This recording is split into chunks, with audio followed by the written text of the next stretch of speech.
So you get these imprints of codes the day you're born, and then you've got these other codes 88 days before you're born, and then we calculate it out, and it puts it in this thing, right? Check out this picture, by the way. I think it's so beautiful. This little like blue goddess on Cygnus swan. Um, we are bringing down the celestial information. I'm going to pull up a Gene Keys chart so we kind of have something to look at really quick. Feather landed. Oh, did it? Yes. Full Oh, sign. going back to the feathered serpent, the Quetzalcoatl returns, which is the Quetzalcoatl to me.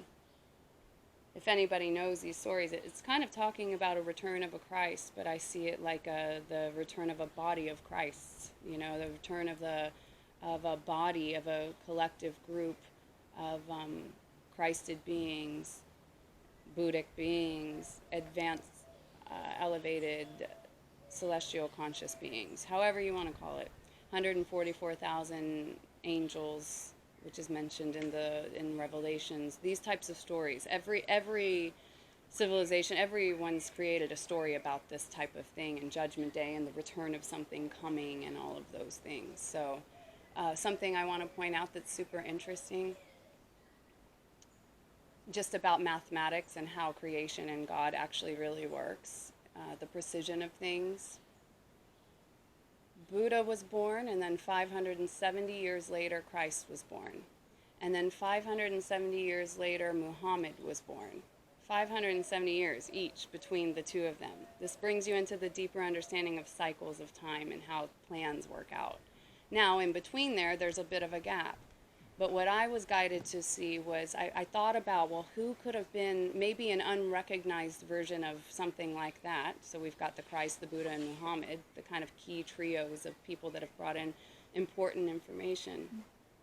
And I thought about, more on the artistic side, though, was Leonardo da Vinci, who was getting these images and drawing pictures of the Vitruvian man and the perfected human being. And when I looked up his date, could you imagine that it was 570 years from Muhammad? And so guess how long ago he was born? 570 years ago.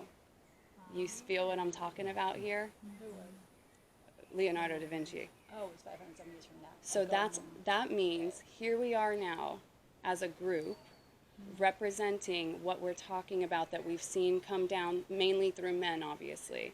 And that's changing because we're bringing it into balance and equilibrium. It's not just about one person, and it's not just about the man. It's about the woman and the man and the divine unions and us coming in and bringing in this new wisdom. So here we are now at a crux point, you could say, of turning humanity around, with us remembering the resurrection within ourselves of carrying the light and leading the way into a new civilization. Is the best way that I could describe what seems to be taking place here. Okay. It's all in the math. You know, when you see things like that, it really helps you hone in and trust anything and everything that's ever happened to you, and really step out of the idea, if this didn't happen, then this wouldn't have happened. Or if this person didn't do that, then this wouldn't have. Or if my water broke, I'd had my baby on this. No. It's very precise. It's destiny.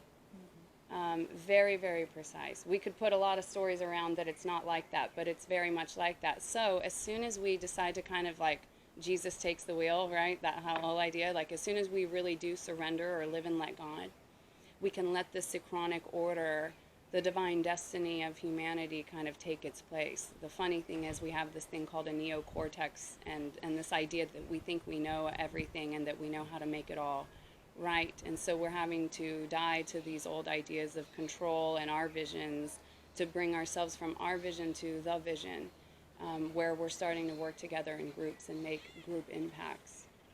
And we are stepping beyond like the Lone Ranger of any one person being in charge or any one person doing anything. We're really, and in order to start working in groups like that, we have to really be willing to go through our individual stuff to be able, because there are people around us with big gifts, and we all might have our personality things, but the power of having, so when we work through our personality things, we can come into groups where we're all packing these big codes, and big things start to be created.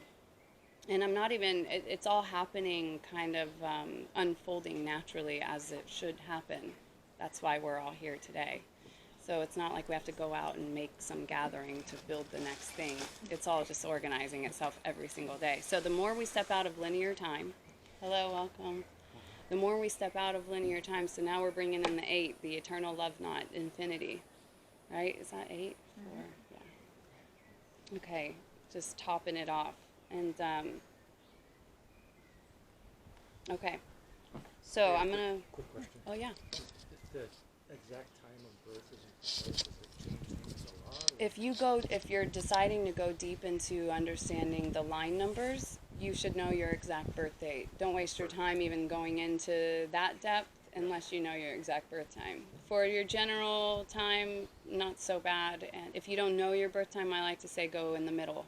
Go in the middle of the day. Or I just put 11:11 in the morning. Close to. Yeah. If you know you're close, like an hour or something like that too, those types of things are helpful. Yeah, it's pretty fine.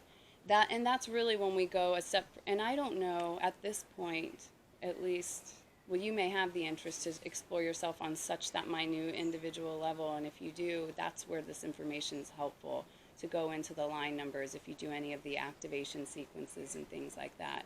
But what I feel like is taking place here is that I'm imagining that you're a group that can download the information very quickly without the idea of ever having to study anything for a long time or even carry around, unless you actually want to do that, that's totally fine. But the idea is that we're one body of light, and I'm transferring whatever information to you that your body needs at this moment in time. And this is the new way we'll learn to work with transmissions, transmitting energies, and same with the crystals holding information as well.